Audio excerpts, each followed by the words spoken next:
সকালে ঘুম থেকে ওঠা মানেই যেন এক যুদ্ধের শুরু।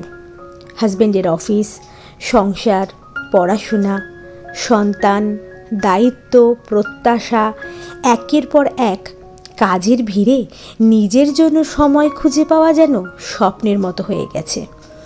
দিন শেষে যখন একটু বসে নিঃশ্বাস নিতে যাই, তখন ঘড়ির কাঁটা জানিয়ে দেয় আজও নিজের জন্য কিছু করা হলো না।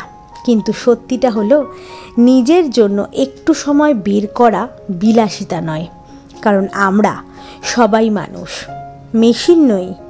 ক্লান্তি, চাপ, হতাশা, একঘেয়েমি এই সবের মাঝেও মনটা একটু মুক্ত বাতাস চায়। হয়তো সকালে সূর্য ওঠার আগে বারান্দায় দাঁড়িয়ে এক কাপ চা হাতে নিঃশব্দে কয়েক মিনিট নিজেকে সময় দেওয়া, হয়তো একটা পছন্দের গান শোনা, কিংবা শুধু কিছুক্ষণ নিজের চিন্তায় হারিয়ে যাওয়া। এই ছোট্ট মুহূর্তগুলোই আমাদের ভেতরে শান্তি ফিরিয়ে দেয়। গুড মর্নিং, কেমন আছো তোমরা সবাই? আশা করি খুব ভালো আছো। প্রথমেই বড়দের আমার প্রণাম, ছোটদের আমার অনেক ভালোবাসা। ওই যে ভিডিও শুরুতেই বললাম, প্রতিদিন সকালে ঘুম থেকে ওঠা মানেই এক যুদ্ধের শুরু। আজকে আমার সাথে ঠিক সেটাই হয়েছে। যুদ্ধ মানে 7:15 ঘুম ভেঙেছে, অ্যালার্ম বন্ধ করে ঘুমিয়ে পড়েছিলাম। এমনিতে তো উঠে পড়ি, আমি তাড়াতাড়ি উঠে পড়ি, কিন্তু আজকে কি ঘুম দিয়েছি ভগবান জানে। আসলে বাইরে একটু বৃষ্টি হচ্ছে, তার জন্য না ঠান্ডা ঠান্ডা ওয়েদার ছিল। সকালে অনেকক্ষণই জাগা ছিলাম, এই উঠবো করে করে না আর ওঠাই হলো না। শেষে চোখটা লেগে গেল, ঘুমিয়ে পড়েছি। তাই ঋষির বাসটাও মিস হয়ে গেছে। তারপরে ওকে গিয়ে আমি বিশ্ব বাংলাতে বাসে তুলে দিয়ে আসলাম। আর এই যে বাড়িতে চলে আসলাম, আর এসেই তো এই যে ঘর পরিষ্কার করছিলাম, তখন অঙ্কিত চলে আসলো ব্লাড নিতে। আজকে একটু থাইরয়েডের টেস্টটা একটু করে নিচ্ছি, অনেক দিন করা হয় না, তার জন্যই ওকে বলেছিলাম ব্লাডটা এসে নিয়ে যেও। তাই অঙ্কিত এসেছে ব্লাড নিতে। আর আমার ব্লাড নেওয়া মানে আমি ইঞ্জেকশনে ভীষণ ভয় পাই। দেখো আমার চোখ মুখের অবস্থা কীরকম করছি। অঙ্কিত হাসছে আমার কাণ্ড দেখে, কারণ ও জানে আমি ইঞ্জেকশনে কতটা ভয় পাই। ও কেন, আমার বাড়ির লোকও জানে, এমনকি আমার বন্ধু বান্ধবরাও জানে আমি ইঞ্জেকশনে কীরকম ভয় পাই। প্রচণ্ড ভয় লাগে, কেন কি জানি, খুব ব্যথা লাগে গো। জানি না তোমাদের কার কার এরকম তোমরা ইঞ্জেকশনে ভয় পাও। তো ভীষণ, আর মোটা না, সিরিঞ্জটা খুব মোটা ছিল, তার জন্যই বেশি একটু লেগেছে। তো ওই অঙ্কিত চলে গেছে, তারপরে এক কাপ চা করে নিলাম। চা করে নেওয়ার পর আবার চলে আসলাম বাকি কাজটা করতে, যেটা বাকি রেখে গিয়েছিলাম সেটাকে তো করতে হবে, কারণ আমি এই মোছামুছি করতে করতেই চলে গিয়েছিলাম, মানে অঙ্কিত চলে এসেছিলো তার জন্যে। তা এখন এইটুকু মুছে নিই, ততক্ষণ আমার চাটাও ঠান্ডা হয়ে যাবে, তারপরে চা খাবো। এই যে মোছাকুচি হয়ে গেল, চাটা নিয়ে এই জানলার এখানেই দাঁড়িয়ে পড়লাম। দাঁড়িয়ে একটু বাইরের এখানে দেখলাম, আর পাটা খুব ব্যথা করছে, বেশিক্ষণ দাঁড়াতেও পাচ্ছি না, তো বসে পড়লাম। শুক্লাও চলে এসেছে, ও কাটাকাটি যা যা আছে মানে সবজি সেগুলো কাটাকাটি করছে। আর আজকে ওকে বলে দিয়েছিলাম একটু আলু দিয়ে একটু বাটি চচ্চড়ি মতো করো, তাই সেটাই করেছে, আলু দিয়ে বাটি চচ্চড়ি না চচ্চড়ি।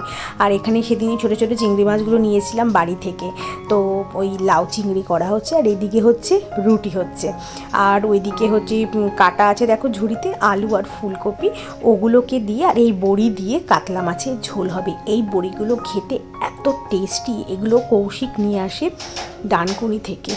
আর এই দেখো বৃষ্টিও শুরু, টপ টপ আওয়াজ হচ্ছে, এগুলো হচ্ছে বৃষ্টি শুরু হয়ে গেছে। জানোই তো নিম্নচাপের এখন ব্যাপার চলছে একটা, তার জন্য বৃষ্টি। তো এই যে বাজার থেকে ওই বাজারও চলে এসছে, আর এই টুকটাক একটু আটা, চিনি আর আমুল দিয়ে আনতে বলেছিলাম, তা সেইটুকুই নিয়ে এসছে। বাজারগুলোকে পরে ধোবো, শুকলা চলে যাক তারপরে।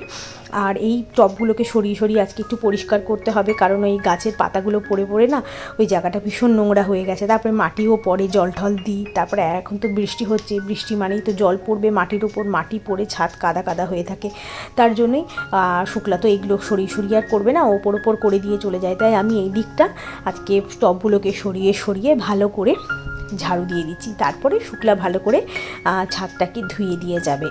আজকে গাছে সেরকম ফুল ফোটেনি, ফুল তোলা হয়ে গিয়েছে আমার, তো আজকে খুব একটা ফুল ফোটেনি। একটা সাদা জবা ফুটেছে, একটা লক্ষ্মী জবা ফুটেছে, আর লাইট পিঙ্ক কালারের জবাটা আজকে ফোটেনি। আর নয়নতারা ওই 5-6টা মতো ফুটেছে, কারণ শীত চলে আসছে, আর এই টাইমটাতে তো ফুলটা কমেই যায়, মানে ফুল ফোটা কমে যায়, অন্য ফুল ফোটে। তাই ভাবছি গাঁদা ফুলের একটু চারা বসাবো, মানে বীজ ফেলে রাখবো।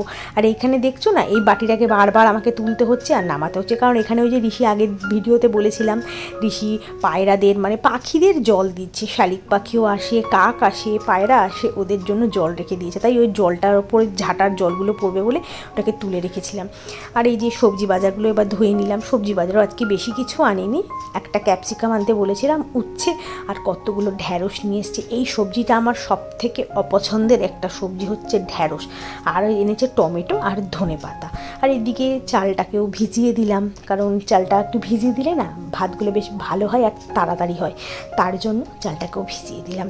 আর তারপরে হচ্ছে যে ছাদটাকে বৃষ্টি হয়ে গেছে এক পশলা, তার জন্য ভাবলাম, দেখো বাইরে কিন্তু বৃষ্টি হচ্ছেও, তা আমি ভাবলাম যে না বৃষ্টিটা হয়ে যাক, কমে যাক, তারপরে ছাদের জলটাকে কাচাবো, নাহলে ছাদের জল এরকম কাচিয়ে দেবো, তারপরে আবার বৃষ্টি হলে আমাকে আবার করতে হবে।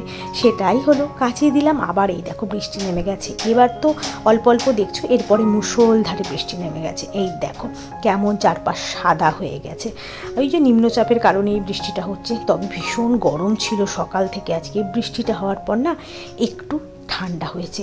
আমাদের এদিকে তেমন বৃষ্টি হয়নি, কিন্তু আমার বাড়ি কন্যগড়, ওইখানে অনেক বৃষ্টি হয়েছে। মা তো বললো প্রচুর বৃষ্টি হয়েছে। আর এই যে এই নয়নতারাটা, একে তো ঘরে নিয়ে এসেছি, বৃষ্টির জল তার সহ্য হবে না। গুড ইভিনিং, এখন বাজে 4:30। ঋষিকে পড়তে দিতে এসেছিলাম, যাচ্ছে। এখন ভেতরে যাই না, আগের ভিডিওতেই তোমাদের বলেছিলাম ভেতরে এখন যাই না, এখন আমি ওকে গেটে ঢুকিয়ে দিই, তারপরে ও চলে যায়। ওই জায়গাটাতে গেলে পরে আমাকে টাটা করে। দাঁড়াও দেখি টাটা করে নি, তারপর কথা বলছি। বিল্ডিংয়ে ঢুকে যাক, দাঁড়াও। দাদা চলে গেছে।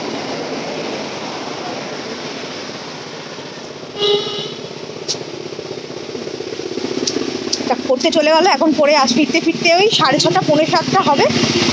তো আজকে তো মানে বাসে তো তুলতেই পারিনি, শেষে গিয়ে বিশ্ববাংলার থেকে তুলে আসলাম বাসে। এখানে তো বাসে তুলিনি ওকে। 7:15 ঘুম ভাঙলে কী করে পড়ব। তো চলো আজকে ভিডিওটাকে আমি এইটুকুই রাখছি। যদি আমার ব্লগের মধ্যে কিছু ভালো লেগে থাকে তো ছেড়ে যাওয়ার আগে লাইক শেয়ার সাবস্ক্রাইব করে আমার পাশে থেকে। আজকের মতো এইটুকুই, দেখা হবে অন্য একটা ব্লগের সাথে। আর আমি চুল কেটেছি, হ্যাঁ আমার বৌদি কেটে দিয়েছে। চল টাটা।